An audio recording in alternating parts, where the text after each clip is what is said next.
Good morning friends. So last ವೀಕಿದ್ದು ಮತ್ತೆ continues ಅದು ವೀಕ್ 2 ಅಲ್ಲಿ ಅಥವಾ ವೀಕ್ 2ರಲ್ಲಿ ನಾವೇನು ಮಾಡ್ತಾ ಇದ್ದೀವಿ ಅಂತಂದ್ರೆ ಈ ವಾರದ್ದೊಂದು ಎಸ್ಸೆ ಡಿಸ್ಕಸ್ ಮಾಡ್ತಿದ್ವಿ PSIಗೆ. ಈ ವಾರದ್ದು ಏನಪ್ಪ ಎಸ್ಸೆ ಟಾಪಿಕ್ ಅಂದರೆ from activism to over reach the judiciary's role in India's constitutional framework. ನ್ಯಾಯಾಂಗ ಕ್ರಿಯಾಶೀಲತೆಯಿಂದ ನ್ಯಾಯಾಂಗದ ಅತಿಕ್ರಮಣದವರೆಗೆ ಭಾರತದ ಸಂವಿಧಾನದ ಚೌಕಟ್ಟಿನ ಅಡಿ ನ್ಯಾಯಾಂಗದ ಪಾತ್ರ. ಓಕೆ, ಈ ಟಾಪಿಕ್ ಯಾಕೆ ತೊಗೊಂಡಿವಪ್ಪ ಅಂತಂದರೆ ರೀಸೆಂಟಾಗಿ ಸುಪ್ರೀಂ ಕೋರ್ಟ್ ಒಂದು ಜಡ್ಜ್ ಅವರು ರಾಜಕೀಯ ನಾಯಕರು ಇತ್ತೀಚೆಗೆ ದೇಶಭಕ್ತಿಯನ್ನು ತೋರಿಸ್ತಾ ಇಲ್ಲ, ತಾವಾಡುವ ಮಾತುಗಳಲ್ಲಿ ದೇಶಭಕ್ತಿಯನ್ನು ತೋರಿಸ್ತಾ ಇಲ್ಲ ಅಂತ ಒಂದು ಕಮೆಂಟ್ ಮಾಡಿದರು. ಓಕೆನಾ, ಅದು ಇತ್ತೀಚೆಗೆ ಏನು ಮಾಡ್ತದೆ, ನ್ಯಾಯಾಂಗ ತನ್ನ ಕ್ರಿಯಾಶೀಲತೆಯನ್ನು ದಾಟಿ ಅಥವಾ ಅತಿಕ್ರಮಣ ಮಾಡ್ತಾ ಇದೆ, ಯಾಕೆ ಹೀಗೆ ಅದನ್ನು ಚರ್ಚೆ ಮಾಡೋಣ.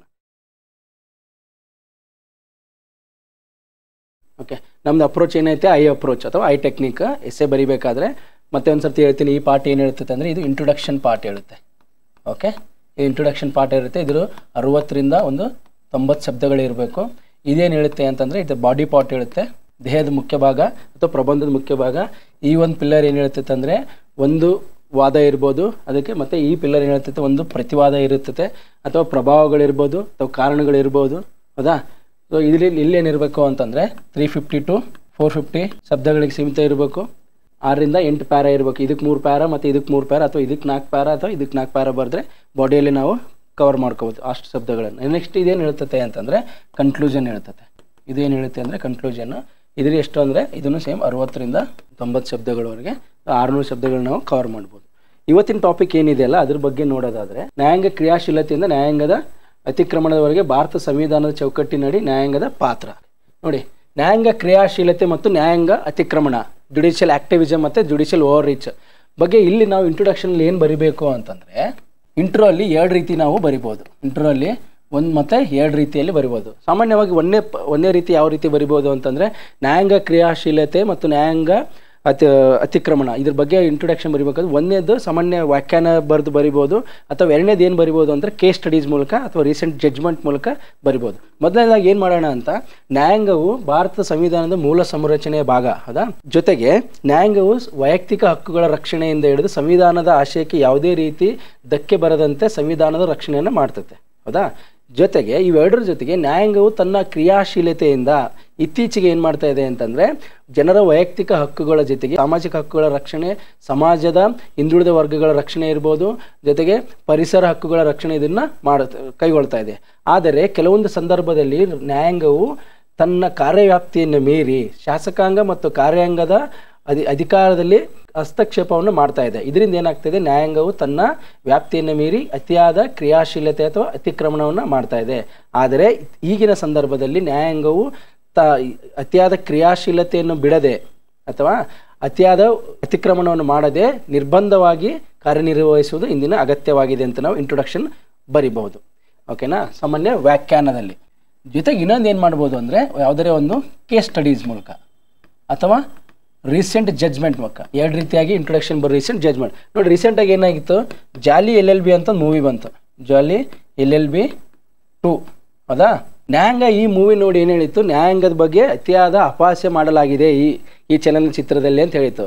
ಆದರೆ ಇದು ವೈಯಕ್ತಿಕ ವಾಕ್ಸ್ವಾತಂತ್ರ್ಯ ಹಕ್ಕಿನಡಿಯಲ್ಲಿ ಬರುತ್ತೆ. ಸಿನಿಮಾ ಇರ್ಬೋದು, ಪತ್ರಿಕೆ ಇರ್ಬೋದು, ನಮ್ಮ ಹೇಳಿಕೆ ಇರ್ಬೋದು, ಅದು ವೈಯಕ್ತಿಕ ವಾಕ್ಸ್ವಾತಂತ್ರ್ಯ ಅಡಿಯಲ್ಲಿ ಬರುತ್ತೆ. ನ್ಯಾಯಾಂಗ ಈ ಚಲನಚಿತ್ರ ನೋಡಿ ಇದು ನ್ಯಾಯಾಂಗಕ್ಕೆ ಅಪಹಾಸ್ಯ ಮಾಡಲಾಗಿದೆ ಅಂತ ಅದಕ್ಕೆ ಕ್ರಮ ಕೈಗೊಳ್ಬೇಕಂತ ಏನೋ ಒಂದು 3 ಜನ ಸಮಿತಿ.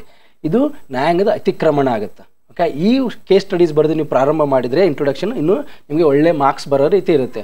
ಸೇಮ್ ಅದನ್ನೇ ಇಂಟ್ರೊಡಕ್ಷನಲ್ಲಿ ಕೊಟ್ಟ ಕೇಸಿಂದ ನ್ಯಾಯಾಂಗವು ತನ್ನ ಕಾರ್ಯವ್ಯಾಪ್ತಿಯನ್ನು ಕ್ರಿಯಾಶೀಲತೆಯಿಂದ ಅತಿಕ್ರಮಣವರೆಗೆ ಹೆಚ್ಚಳ ಮಾಡದೆ ಕ್ರಿಯಾಶೀಲತೆಯನ್ನು ಕಾರ್ಯನಿರ್ವಹಿಸಿದ್ರೆ ಸಂವಿಧಾನದಲ್ಲಿ ಹೇಳಿರುವಂಥ ಅಧಿಕಾರ ವಿಭಜನೆಯನ್ನು ನಾವು ಎತ್ತಿಡಿಬೋದು. ಆ ರೀತಿಯಾಗಿ ನೀವು ಪ್ರಬಂಧವನ್ನು ಸ್ಟಾರ್ಟ್ ಮಾಡ್ಬೋದು. ಅದೇ ಇಂಟ್ರೊಡಕ್ಷನಲ್ಲಿ. ಕಮಿಂಗ್ ಟು ಬಾಡಿ ಪಾರ್ಟ್ ಏನು ಮಾಡ್ಬೋದು ಅಂತಂದರೆ ಬಾಡಿ ಪಾರ್ಟಲ್ಲಿ ಏನು ಮಾಡ್ಬೋದು ಅಂತಂದರೆ ಒಂದು ಜುಡಿಷಿಯಲ್ ಆ್ಯಕ್ಟಿವಿಸಮ್ ಬಗ್ಗೆ ಒಂದು 2ರಿಂದ 3 ಪ್ಯಾರ ಬರಿಬೋದಾ. ಓಕೆ, ನೆಕ್ಸ್ಟ್ ಏನು ಮಾಡ್ಬೋದು ಅಂತಂದರೆ ಜುಡಿಷಿಯಲ್ ಓವರ್ ರೀಚ್ ಅಥವಾ ನ್ಯಾಯಾಂಗದ ಅತಿಕ್ರಮಣದ ಬಗ್ಗೆ 2ರಿಂದ 3 ಪ್ಯಾರ ಬೇಕು. 3ನೇದು ಏನೋ ಬರುತ್ತೆ ಅಂತಂದರೆ ಜುಡಿಷಿಯಲ್ ರಿಸ್ಟ್ರೆಂಟ್ ಅಥವಾ ನ್ಯಾಯಾಂಗ ನಿರ್ಬಂಧ. ಈ 3 ಟಾಪಿಕ್ ಬಗ್ಗೆ ನೀವು ಎಕ್ಸ್ಪ್ಲೇನ್ ಮಾಡಿದರೆ ಮತ್ತೆ ಈಗ ಏನು ಮಾಡ್ಬೋದು, ಕ್ರಿಯಾಶೀಲತೆ ಕಳ್ಕೊಳ್ಳದೆ ಅತಿಕ್ರಮಣ ಮಾಡದೇನು ಯಾವ ರೀತಿ ನಾವು ಕ್ರಮ ಕೈಗೊಳ್ಬೋದು ಅಂತ ನಾವು ಜುಡಿಷಿಯಲ್ ರಿಸ್ಟ್ರೆಂಟ್ ಅಥವಾ ನ್ಯಾಯಾಂಗ ನಿರ್ಬಂಧದಲ್ಲಿ ಕ್ರಮಗಳನ್ನು ಕೈಗೊಳ್ಬೇಕು. ಹಾಗಾದರೆ ಜುಡಿಷಿಯಲ್ ಆಕ್ಟಿವಿಸಮ್ ಅಂದರೆ ಏನಪ್ಪ ಅಂತಂದರೆ ಜುಡಿಷಿಯಲ್ ಆಕ್ಟಿವಿಸಮ್ ಅಂದರೆ ಏನಪ್ಪ ಅಂತಂದರೆ ಜುಡಿಷಿಯಲ್ ಆಕ್ಟಿವಿಸಮ್ ಅಥವಾ ನ್ಯಾಯಾಂಗ ಕ್ರಿಯಾಶೀಲತೆ ಅಂದರೆ ಏನಂತಂದರೆ ಸಂವಿಧಾನದಲ್ಲಿರುವ ಕಾನೂನುಗಳನ್ನು ಸರಿಯಾಗಿ ಅರ್ಥೈಸಿಕೊಂಡು ಅದನ್ನು ರೂಪಿಸುವುದಕ್ಕೆ ಏನಂತಾರೆ ಅಂತಂದರೆ ಜುಡಿಷಿಯಲ್ ಆಕ್ಟಿವ್ ಅಥವಾ ನ್ಯಾಯಾಂಗ ಕ್ರಿಯಾಶೀಲತೆ ಅಂತ ಕರೀತಾರೆ. ಉದಾಹರಣೆ ನೋಡಿ, ಮೇನಕಾ ಗಾಂಧಿ ಪ್ರಕರಣದಲ್ಲಿ ಏನಾಯಿತು ಅಂದ್ರೆ ವೈಯಕ್ತಿಕ ಸ್ವಾತಂತ್ರ್ಯ ಮುಖ್ಯ, ವಿದೇಶ ಪ್ರಯಾಣಕ್ಕೆ ವೈಯಕ್ತಿಕ ಸ್ವಾತಂತ್ರ್ಯ ಮುಖ್ಯ ಅಂತ ಹೇಳಿತಾ. ಸೆಕೆಂಡ್ ಏನಾಗುತ್ತೆ, ಎಂ ಸಿ ಮೆಹ್ತಾ ಪ್ರಕರಣದಲ್ಲಿ ಪರಿಸರ ಸಂರಕ್ಷಣೆ ಮುಖ್ಯ ಅಂತ ಹೇಳಿತ್ತು. ಜೊತೆಗೆ ಇನ್ನೊಂದು ಏನಪ್ಪಾ ಅಂತಂದ್ರೆ ತಾಜ್ ಮಹಲ್ ಕೇಸಲ್ಲಿ ಪರಿಸರ ಸಂರಕ್ಷಣೆ, ವಾಯುಮಾಲಿನ್ಯ ಧಕ್ಕೆ ಕಡಿಮೆ ಮಾಡ್ರಿ ಅಂತಲೇ ಹೇಳಿತ್ತು. ಇವುಗಳೊಂದಿಗೆ ನೆಕ್ಸ್ಟ್ ಏನು ಮಾಡಿತ್ತು ಅಂತಂದರೆ ಎಸ್ ಆರ್ ಬೊಮ್ಮಾಯಿ ಪ್ರಕರಣದಲ್ಲಿ ಪ್ರಜಾಪ್ರಭುತ್ವವನ್ನು ಎತ್ತಿಡಿತು. ಎಸ್ ಆರ್ ಬೊಮ್ಮಾಯಿ ಪ್ರಜಾಪ್ರಭುತ್ವವನ್ನು ಎತ್ತಿಡಿತು. ಇವೆಲ್ಲನೂ ಏನು ಮಾಡಿತ್ತು ಅಂತಂದರೆ ಮುಖ್ಯವಾಗಿ PIL ಕಾರಣದಿಂದ. ಹೌದಾ, PIL ಕಾರಣದಿಂದ. ಇದರಲ್ಲಿ PIL ಇರಲಿಲ್ಲ, ಡೈರೆಕ್ಟಾಗಿ ಸರ್ಕಾರದವರೇ ಮನವಿ ಮಾಡಿದ್ರು. ಇವೆಲ್ಲ ಏನು ಮಾಡಿತ್ತು ಅಂದರೆ PIL ಕಾರಣದಿಂದ. ನ್ಯಾಯಾಂಗ ಕ್ರಿಯಾಶೀಲತೆ ಏನು ಮಾಡ್ತಾ ಇದೆ ಅಂದರೆ ವೈಯಕ್ತಿಕ ಹಕ್ಕುಗಳು, ಪರಿಸರ ಸಂರಕ್ಷಣೆ ಮತ್ತು ಇದು ಪ್ರಜಾಪ್ರಭುತ್ವವನ್ನು ಧಕ್ಕೆ ಆಗದಂತೆ ನಡೆಸ್ಕೊಳ್ಳೋದು, ಮತ್ತು ಕೈದಿಗಳಿಗೆ ಸರಿಯಾದ ಟ್ರೀಟ್ಮೆಂಟ್ ನೀಡಬೇಕು ಅಂತ ಅದನ್ನು ನ್ಯಾಯಾಂಗ ತನ್ನ ಇದರಲ್ಲಿ ಜಡ್ಜ್ಮೆಂಟಲ್ಲಿ ಹೇಳೈತೆ. ಸೊ ನ್ಯಾಯಾಂಗ ಕ್ರಿಯಾಶೀಲತೆ ಏನು ಮಾಡ್ತತೆ ಅಂತಂದರೆ ವೈಯಕ್ತಿಕ ಹಕ್ಕುಗಳಿಂದ ಸಂವಿಧಾನದ ರಕ್ಷಣೆ ಮತ್ತು ಪ್ರಜಾಪ್ರಭುತ್ವ ಎತ್ತಿಡಿದ ಕಾರ್ಯವನ್ನು ಮಾಡ್ತೈತೆ. ಅದಕ್ಕೆ ನಮಗೆ ನ್ಯಾಯಾಂಗ ಕ್ರಿಯಾಶೀಲತೆ ಬೇಕು ಅಂತ. ಹಾಗಾದರೆ ನ್ಯಾಯಾಂಗ ಕ್ರಿಯಾಶೀಲತೆ ಏನಾದರೂ ನೆಗೆಟಿವ್ಸ್ ಏನಾದರೂ ಅದಾವ? ಸೆಕೆಂಡ್ ಪ್ಯಾರಾದಲ್ಲಿ ಏನು ಬರೀ ನೆಗೆಟಿವ್ಸ್ ಏನಾದವಪ್ಪ ಅಂತಂದರೆ, ಒಂದನೇದು ಜಡ್ಜ್ಗಳು ಏನು ಮಾಡ್ಬೋದು, ನ್ಯಾಯಾಧೀಶರು ಏನು ಮಾಡ್ಬೋದು, ವೈಯಕ್ತಿಕ ಅಭಿಪ್ರಾಯವನ್ನು ಹೇರ್ಬೋದು. ತಮ್ಮ ತೀರ್ಪಿನಲ್ಲಿ ಏನು ಮಾಡುವ ಜಡ್ಜ್ಗಳು ವೈಯಕ್ತಿಕ ಅಭಿಪ್ರಾಯನ ಇರ್ಬೋದು. ಎರಡನೇದು ಏನಾಗ್ತತೆ ಅಂತಂದರೆ ವಿಳಂಬ ಆಗುವ ಸಾಧ್ಯತೆಗಳು ಹೆಚ್ಚಿರ್ತತೆ. ಈ ನ್ಯಾಯಾಂಗ ಕ್ರಿಯಾಶೀಲಿಂದ ವಿಳಂಬ ಆಗುವ ಸಾಧ್ಯತೆ ಇರ್ತತೆ.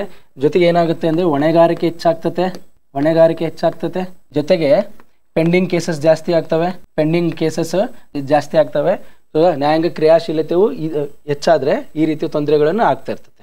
ಸೊ 2 ರಿಂದ 3 ಪ್ಯಾರ ಆದ್ವಾ ಇದು ಜುಡಿಷಿಯಲ್ ಆಕ್ಟಿವಿಸಮ್ ಅಥವಾ ನ್ಯಾಯಾಂಗ ಕ್ರಿಯಾಶೀಲತೆ ಅಂದರೆ. ಸೊ ನೆಕ್ಸ್ಟ್ ಏನು ಬರಿಬೇಕು ಅಂದರೆ ಜುಡಿಷಿಯಲ್ ಓವರ್ ರೀಚ್ ಅಥವಾ ನ್ಯಾಯಾಂಗ ಅತಿಕ್ರಮಣ. ಅಂತಂದರೆ ನ್ಯಾಯಾಂಗವು ಶಾಸಕಾಂಗ ಮತ್ತು ಕಾರ್ಯಾಂಗದ ಅಧಿಕಾರ ವ್ಯಾಪ್ತಿಯನ್ನು ಕಸಿದುಕೊಳ್ಳುವುದು ಅಥವಾ ಅವರ ಅಧಿಕಾರದಲ್ಲಿ ಹಸ್ತಕ್ಷೇಪ ಮಾಡೋದಕ್ಕೆ ಏನಂತಾರೆ ಅಂದರೆ ನ್ಯಾಯಾಂಗ ಅತಿಕ್ರಮಣ ಅಂತ ಕರೀತಾರೆ. ಅಥವಾ ಸಂವಿಧಾನದಲ್ಲಿ ಮೂಲ ಆಶಯದಲ್ಲಿ ಏನಂದರೆ ಅಧಿಕಾರ ವಿಭಜನೆಯನ್ನು ನೀಡಲಾಗಿದೆ. ಏನಂತ? ನ್ಯಾಯಾಂಗ ಕಾರ್ಯಾಂಗ ಮತ್ತು ಜುಡಿಷಿಯಲ್, ನ್ಯಾಯಾಂಗ ಕಾರ್ಯಾಂಗ ಮತ್ತು ಶಾಸಕಾಂಗ. ಓಕೆನಾ? ಈ 3 ಏನಿರಬೇಕು ಅಂತಂದರೆ ಒಂದಕ್ಕೊಂದು ಪೂರಕವಾಗಿರೋದು, ಅಧಿಕಾರ ವಿಭಜನೆ ಇರಬೇಕು. ಹೌದಾ? ಏನಾದರೂ ಹೆಚ್ಚು ಕಡಿಮೆ ಆದರೆ ಅದು ಚೇಂಜ್ ಆಗುತ್ತೆ. ಸೊ ಜುಡಿಷಿಯಲ್ ಓವರ್ ರೀಚ್ ಆಗುತ್ತೆ. ನ್ಯಾಯಾಂಗವು ಕಾರ್ಯಾಂಗ ಮತ್ತು ಶಾಸಕಾಂಗದ ಅಧಿಕಾರ ವ್ಯಾಪ್ತಿಯನ್ನು ಮೀರೋದಕ್ಕೆ ಏನಂತಾರೆ ಅಂತಂದರೆ ನ್ಯಾಯಾಂಗ ಅತಿಕ್ರಮಣ ಅಂತ ಕರೀತಾರೆ. ಹೌದಾ? ಸೊ ಈ ರೀತಿ ಮಾಡೋದ್ರಿಂದ ಏನಾಗುತ್ತೆ ಅಂದರೆ ಶಾಸಕಾಂಗ ಮತ್ತು ಕಾರ್ಯದ ಅಧಿಕಾರಕ್ಕೆ ಧಕ್ಕೆ ತಂದಂಗೆ ಆಗುತ್ತೆ. ನೋಡಿ, ಇತ್ತೀಚೆಗೆ ಕೆಲವು ಪ್ರಕರಣಗಳು ಏನಾಯಿತು, ಉದಾಹರಣೆ ಅಂತಂದರೆ ರಾಷ್ಟ್ರೀಯ ಹೆದ್ದಾರಿ 500 ಮೀಟರ್ ಅಕ್ಕಪಕ್ಕದಲ್ಲಿ ಯಾವುದೇ ರೀತಿಯ ಸರಾಯಿ ಅಂಗಡಿಗಳು ಇರಬಾರ್ದು ಅಂತ ಒಂದೇ ಪ್ರಕರಣ. ಎರಡನೇದು ಏನಾಯಿತು ಅಂತಂದರೆ ರಾಷ್ಟ್ರಗೀತೆ, ಚಲನಚಿತ್ರ ಮಂದಿರದಲ್ಲಿ ರಾಷ್ಟ್ರಗೀತೆ ಕಡ್ಡಾಯ ಮಾಡಿದ್ರಾ? ರಾಷ್ಟ್ರಗೀತೆ ಕಡ್ಡಾಯ ಮಾಡಿ, ಇದನ್ನು ನ್ಯಾಯಾಂಗದ ಅತಿಕ್ರಮಣ ಆಗುತ್ತೆ. ಸೊ 2 ಪ್ರಕರಣದಲ್ಲಿ ಏನಾಯಿತು ಅಂತಂದರೆ ನ್ಯಾಯಾಂಗ ತನ್ನ ಕಾರ್ಯವ್ಯಾಪ್ತಿಯನ್ನು ಮೀರಿತು. ಇದರಿಂದ ಏನಾಗುತ್ತೆ ಅಂತಂದರೆ ಸಂವಿಧಾನ ಆಶಯಕ್ಕೆ ಧಕ್ಕೆ ಬರುತ್ತೆ. ಆ ರೀತಿ ಆಗ್ಲಾರ್ದಂಗೆ ಏನು ಮಾಡಬೇಕಾಗುತ್ತೆ ಅಂದರೆ ಇದನ್ನು ಒಂದು ಪ್ಯಾರ ಬರೆದ್ರೆ ನೆಕ್ಸ್ಟ್ ಇದರಿಂದ ಏನೇನು ತೊಂದರೆ ಆಗುತ್ತೆ ಅಂತಂದರೆ ನೆಗೆಟಿವ್ಸ್ ಏನದಾವಪ್ಪ ಅಂತಂದರೆ ಅಧಿಕಾರ ವಿಭಜನೆಗೆ ಧಕ್ಕೆ ಬಂದಂಗೆ ಆಗುತ್ತೆ, ಸಂವಿಧಾನದ ಆಶಯಕ್ಕೆ ಧಕ್ಕೆ ಬಂದಂಗೆ ಆಗುತ್ತೆ. ನೆಕ್ಸ್ಟ್ ವಿಳಂಬ ಆಗುತ್ತೆ. ಸೊ ಇದರಿಂದ ಏನಾಗುತ್ತೆ ಅಂತಂದರೆ ಅತಿಕ್ರಮಣ ಬೇಡ ಅಂತ ನಾವು ಹೇಳ್ಬೋದು. 3ನೇ ಪಾಯಿಂಟ್ ಏನು ಡಿಸ್ಕಸ್ ಮಾಡಬೇಕು ಅಂತಂದರೆ, ಹಾಗಾದರೆ ನ್ಯಾಯಾಂಗ ಅತಿಕ್ರಮಣ ನ್ಯಾಯಾಂಗವು ಜುಡಿಷಿಯಲ್ ಆಕ್ಟಿವಿಸಮ್ ಮತ್ತು ಜುಡಿಷಿಯಲ್ ಓವರ್ ರೀಚ್ ಅಥವಾ ಅತಿಕ್ರಮಣ ಆಗಲಿ ಅಂದರೆ ಯಾವ ರೀತಿ ಏನು ಮಾಡ್ಬೋದು ಅಂತಂದರೆ ಜುಡಿಷಿಯಲ್ ರಿಸ್ಟ್ರೆಂಟ್ ಅಥವಾ ನ್ಯಾಯಾಂಗ ನಿರ್ಬಂಧ, ನ್ಯಾಯಾಂಗ ಕ್ರಿಯಾಶೀಲತೆ, ನ್ಯಾಯಾಂಗ ಅತಿಕ್ರಮಣ ಜೊತೆಗೆ ನ್ಯಾಯಾಂಗ ನಿರ್ಬಂಧ. ಓಕೆ, ನಾವು ಇದನ್ನು ಕಾಯ್ದುಕೊಂಡು ನ್ಯಾಯಾಂಗ ಕ್ರಿಯಾಶೀಲತೆಯನ್ನು ಕಾಯ್ಕೊಂಡು ಅತಿಕ್ರಮಣ ಆಗದೇ ರೀತಿಯಲ್ಲಿ ಯಾವ ರೀತಿ ಕಾರ್ಯನಿರ್ವಹಿಸ್ಬೋದು ಅಂತಂದರೆ ನ್ಯಾಯಾಂಗ ನಿರ್ಬಂಧದ ಮೂಲಕ ಕಾರ್ಯನಿರ್ವಹಿಸ್ಬೋದು ಅಂತ ಹೇಳ್ಬೇಕು. ಹಾಗಾದರೆ ನ್ಯಾಯಾಂಗ ನಿರ್ಬಂಧ ಏನಪ್ಪ ಅಂತಂದರೆ ನ್ಯಾಯಾಂಗವು ಓಕೆ ಸಂವಿಧಾನದ ಅಡಿಯಲ್ಲಿರುವ ಕಾನೂನುಗಳನ್ನು ಸರಿಯಾಗಿ ಅರ್ಥೈಸಿಕೊಂಡು ಅದನ್ನು ಸರಿಯಾಗಿ ರೂಪಿಸುವ ಪ್ರಕ್ರಿಯೆ ಏನಂತಾರೆ ಅಂತಂದರೆ ನಿರ್ಬಂಧ. ಯಾವುದೇ ರೀತಿಯ ಅಧಿಕಾರ ವಿಭಜನೆಗೆ ಧಕ್ಕೆ ಬರದ ರೀತಿಯಲ್ಲಿ ಕಾರ್ಯನಿರ್ವಹಿಸೋದಕ್ಕೆ ಏನಂತಾರೆ ಅಂದರೆ ನ್ಯಾಯಾಂಗ ನಿರ್ಬಂಧ ಅಂತ ಕರೀತಾರೆ. ಹಾಗಾದರೆ ಕೆಲವು ಪ್ರಕರಣಗಳೇನದವಪ್ಪ ಅಂದರೆ ಇದಕ್ಕೆ ಉದಾಹರಣೆ ನೀಡ್ಬೋದು. ಅಯೋಧ್ಯೆ ತೀರ್ಪಿದೆ ನೋಡಿ. ಅಯೋಧ್ಯೆ ತೀರ್ಪಲ್ಲಿ ಏನು ಮಾಡಿತ್ತು ನ್ಯಾಯಾಂಗ ಅಂತಂದರೆ ಪುರಾತತ್ವ ಸಾಕ್ಷಿಗಳು ಐತಿಹಾಸಿಕ ಸಾಕ್ಷಿಗಳನ್ನು ಮೂಲಕ ಆ ತೀರ್ಪನ್ನು ನೀಡಿತ್ತು. ಯಾವುದೇ ರೀತಿಯ ಬಯಾಸ್ಡ್ ಇರಲಿಲ್ಲ ಆ ತೀರ್ಪು. ಓಕೆನಾ, ಪುರಾತತ್ವ ಸಾಕ್ಷಿಗಳಿರ್ಬೋದು ಐತಿಹಾಸಿಕ ಸಾಕ್ಷಿಗಳ ಮೂಲಕ ಅದು ತೀರ್ಪು ನೀಡಿತು. ಹೌದಾ. ಇನ್ನೊಂದು ಏನೈತೆ ಅಂದರೆ golf club, Amaravati golf club ಅಂತ ಒಂದು ತೀರ್ಪು ಐತೆ. ಅದರಲ್ಲಿ ಏನು ಹೇಳೈತೆ ನ್ಯಾಯಾಂಗ ಅಂತಂದರೆ ಯಾವುದೇ ರೀತಿಯ ನ್ಯಾಯಾಂಗವು ಯಾವುದೇ ರೀತಿಯ ಅಸಮಾನತೆಗೆ ಅಥವಾ ಸಮಯ ಕಳೆದುಕೊಳ್ಳದೆ ಸಂಯಮ ರೀತಿಯಲ್ಲಿ ಕಾರ್ಯನಿರ್ವಹಿಸಬೇಕು ಅಂತಲೂ ಹೇಳೈತೆ. ಹೌದಾ. ಇದರಿಂದ ಏನಾಗ್ತಿದೆ ಅಂದರೆ ನ್ಯಾಯಾಂಗ ನಿರ್ಬಂಧ ಅಂದರೆ ಏನಂತ ಗೊತ್ತಾಯ್ತು. ಹಾಗಾದರೆ ನ್ಯಾಯಾಂಗ ನಿರ್ಬಂಧನ ಯಾವ ರೀತಿ ಕಾಯ್ದುಕೊಳ್ಬೇಕು ನಾವು ಅಂತಂದರೆ ನ್ಯಾಯಾಂಗ ಯಾವ ರೀತಿ ಕಾಯ್ದುಕೊಳ್ಬೇಕು ಅಂತಂದರೆ ಒಂದು ಪುನರ್ಮನನ ಅಥವಾ ರಿವ್ಯೂ ಮೂಲಕನೂ ನ್ಯಾಯ ಪ್ರತಿಯೊಂದು 5 ವರ್ಷಕ್ಕೆ 10 ವರ್ಷಕ್ಕೆ ನ್ಯಾಯಾಂಗ ಏನು ಪುನರ್ಮನ ಯಾವ ರೀತಿ ಕಾರ್ಯನಿರ್ವಹಿಸ್ಬೋದು ಅಂತಲೂ ನಾವು ನ್ಯಾಯಾಂಗ ತನ್ನ ಪುನರ್ಮನವನ್ನು ಮಾಡ್ಕೋಬೇಕು. ನೆಕ್ಸ್ಟ್ ಏನು ಮಾಡ್ಬೋದು ಅಂತಂದರೆ ಕೋಡ್ ಆಫ್ ಕಂಡಕ್ಟನ್ನ ಇರಬೇಕು. ಕೋಡ್ ಆಫ್ ಕಂಡಕ್ಟ್ ನೀತಿ ಸಂಹಿತೆ ಇರಬೇಕು. ಆ ಮೂಲಕ ಏನಾಗುತ್ತೆ ಅಂದರೆ ನ್ಯಾಯಾಧೀಶರು ವೈಯಕ್ತಿಕ ಅಭಿಪ್ರಾಯ ಇರದಂಗೆ ಆಗುತ್ತೆ. ಹೌದಾ. ಕೋಡ್ ಆಫ್ ಕಂಡಕ್ಟ್ ಇದ್ದರೆ ಜೊತೆಗೆ ವೈವಿಧ್ಯತೆ ಇರಬೇಕು. ಯಾರಿಗೆ ಅಂತ ಎಲ್ಲಿಯಪ್ಪ ಅಂದ್ರೆ ವೈವಿಧ್ಯತೆ ಎಲ್ಲಿರಬೇಕು ಅಂತಂದರೆ ನ್ಯಾಯಾಧೀಶರಲ್ಲಿ ವಿವಿಧ ಸಮುದಾಯಗಳ ನ್ಯಾಯಾಧೀಶರು ಇದ್ದರೆ ವೈವಿಧ್ಯತೆ ತೀರ್ಪು ನೀಡ್ಬೋದು, ನ್ಯಾಯಾಂಗ ನಿರ್ಬಂಧ ಇರ್ಬೋದು. ಜೊತೆಗೆ ಅತಿಕ್ರಮಣವನ್ನು ತಡೆದು ನ್ಯಾಯಾಂಗ ಕ್ರಿಯಾಶೀಲತೆಯನ್ನು ಕಾಯ್ದುಕೊಳ್ಬೋದು. ಈ ರೀತಿಯಾಗಿ ನಾವು ಬಾಡಿ ಪಾರ್ಟಲ್ಲಿ ಡೀಟೇಲ್ ಆಗಿ ಬರೆದ್ರೆ ಈ 3 ಪಾಯಿಂಟ್ ನ್ಯಾಯಾಂಗ ಕ್ರಿಯಾಶೀಲತೆ ಇರ್ಬೋದು, ನ್ಯಾಯಾಂಗ ಅತಿಕ್ರಮಣ ಮತ್ತು ನ್ಯಾಯಾಂಗ ನಿರ್ಬಂಧ ಈ 3 ಬಗ್ಗೆನೂ 2 ಪ್ಯಾರಾ ಬರೆದ್ರೆ ನೀವು ಆಲ್ಮೋಸ್ಟ್ 350 to 450 ವರ್ಡ್ಸ್ ಆಗುತ್ತೆ. ಹೌದಾ. ಹಾಗಾದರೆ ಕನ್ಕ್ಲೂಷನ್ ಪಾರ್ಟಲ್ಲಿ ಏನು ಬರಿಬೋದು ಅಂತಂದರೆ ನ್ಯಾಯಾಂಗವು ಓಕೆ ತನ್ನ ಕ್ರಿಯಾಶೀಲತೆಯನ್ನು ಕಳೆದುಕೊಳ್ಳದೆ